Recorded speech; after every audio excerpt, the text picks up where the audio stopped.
Once again, internet friends, welcome back to the Nerd Loft. It seems like whenever I do these videos, I don't really know why. It mainly seems to be Marvel movies and Pixar movies. I guess that's just my niche.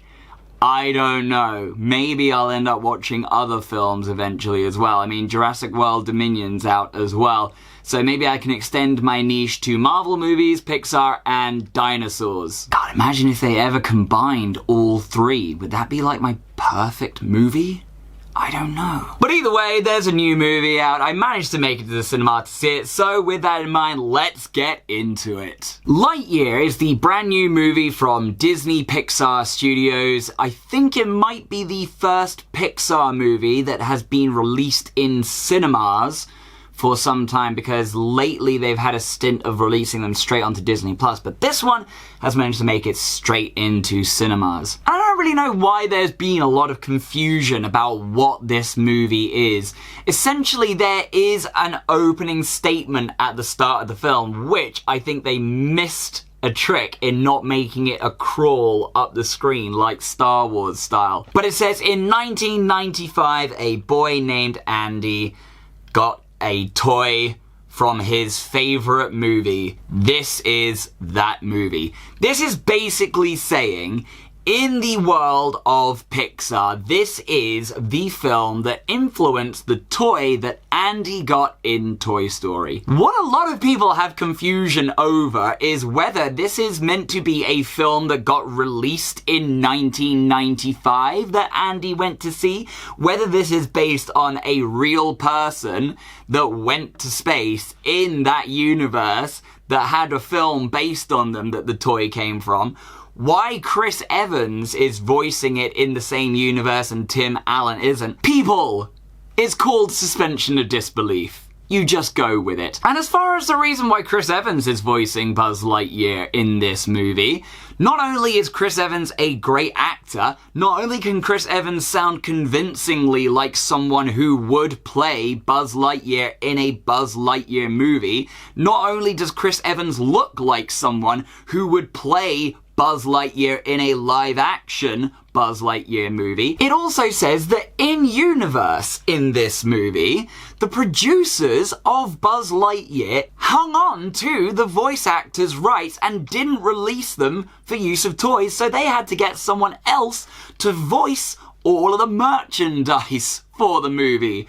Which, when you think about it, is what a lot of film companies do, and is actually very clever. However, I think there are some questions that some people really should be asking if we're going to get that meta about things. Number one being that if this is the film that Andy went to see in 1995, since Andy, to us, is in a photorealistic CGI universe, does that mean, from a meta perspective, that to him, he is watching a real live actor on the screen with a photorealistic robot cat?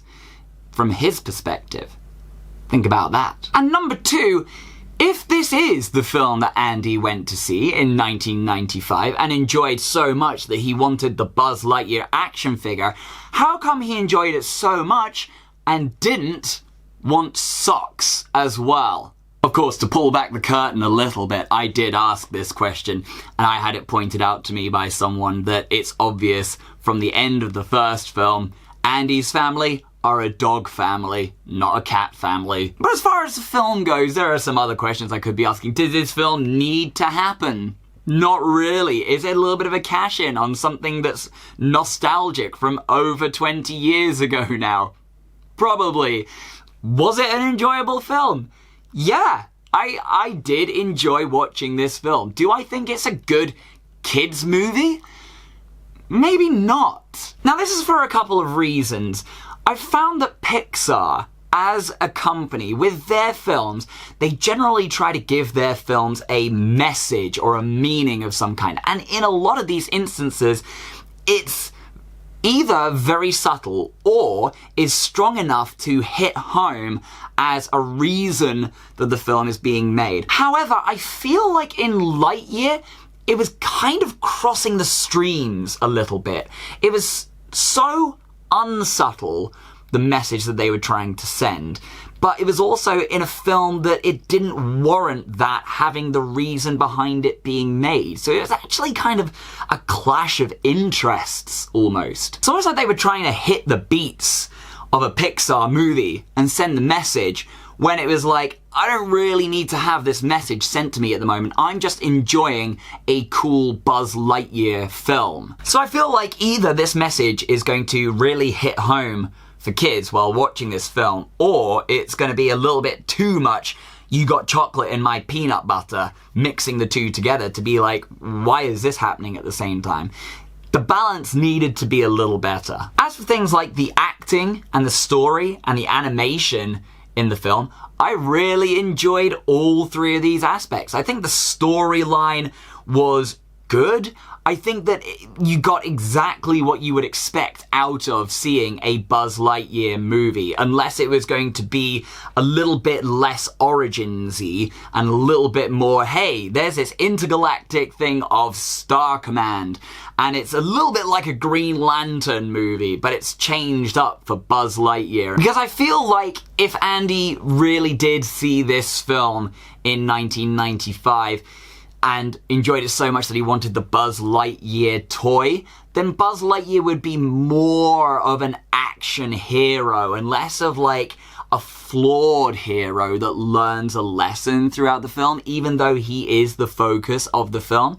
I feel like the ending of the film and the last maybe 20 minutes of the film, you get that sense of it being, oh, he's the action hero now. And it's a little bit more like that than it is, say, something like Iron Man, which is the real world equivalent that I would attribute this film to being for Andy's perspective. Now, the voice acting and the animation, I absolutely loved it. I thought it was fantastic. I thought Chris Evans did such a great job because he's already so Captain America in the hearts and minds of audiences around the world, that him making this step into an animated film that's kind of, sort of the same character isn't too far a cry from it, and he did a really great job of it. But the other standout characters for me were Taika Waititi's character, because anytime he voices a character, he just adds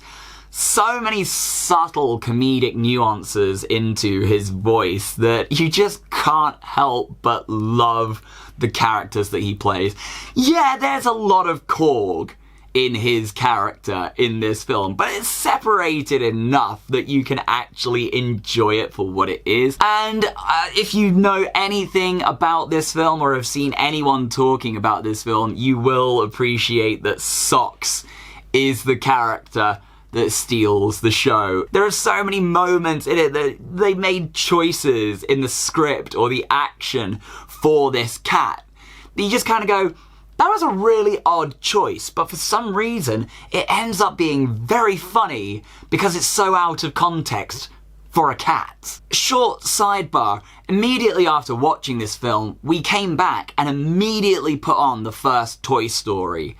And I kind of sat there and I thought, it's so weird to see how far things have come from being what we thought was incredibly photorealistic back in 1995 to what we see now in animation. And even though it's very much their own take on animation and their own style of designing what people look like in these animated worlds, it's so tangible and so much more real than we ever thought it could be. That you look back on the ones that you saw before and you go, wow, this doesn't look bad by today's standards, but it does look way more like a cartoon than I realised, which obviously for something like Toy Story does lend itself well because these are not meant to be photorealistic human characters, so having it be cartoony does still work for the purposes of the film. But It's just a bizarre kind of realization as to how far things have come when they come back full circle. And obviously, yes, there are lots of references to Toy Story throughout this film as far as the character of Buzz Lightyear goes, although again, from a meta perspective, you're not actually watching something that references the Toy Story movies. The Toy Story movies are something that you have watched that references this film, so do wrap your head around that as well. But it's nice to see where all of the Buzz Lightyear mannerisms and sayings and things that you saw in the Toy Story movies come from in this film, and you realize, oh, actually, this throwaway line about crystallic fusion from the first Toy Story movie is actually something that is the crux of the plot of the Buzz Lightyear film. So, with that in mind, Lightyear gets 3.5 stars from me. Is it the best Pixar movie that there's been? I don't think so. It's definitely not the worst, I can tell you that much. Good dinosaur.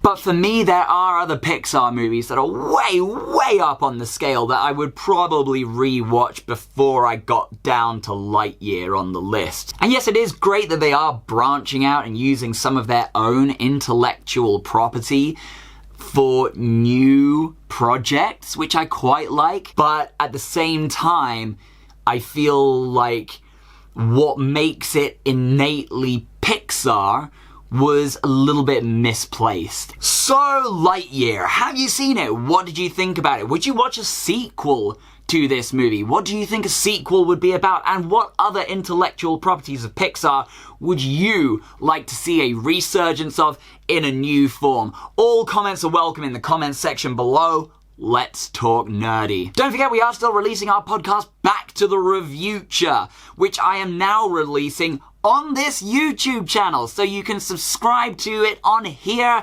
as well. If you like it, check it out, give us a subscribe, give it a rating. If you haven't checked it out yet, now's your chance to do so. As always, if you've liked what you've seen here and you would like to see some more, you can click right here to subscribe and see some more funky, fresh videos from yours truly. And until that point, I think it is incredibly important that we note that all Space Ranger outfits come equipped with the most important tool to any intrepid Space Ranger: a pen!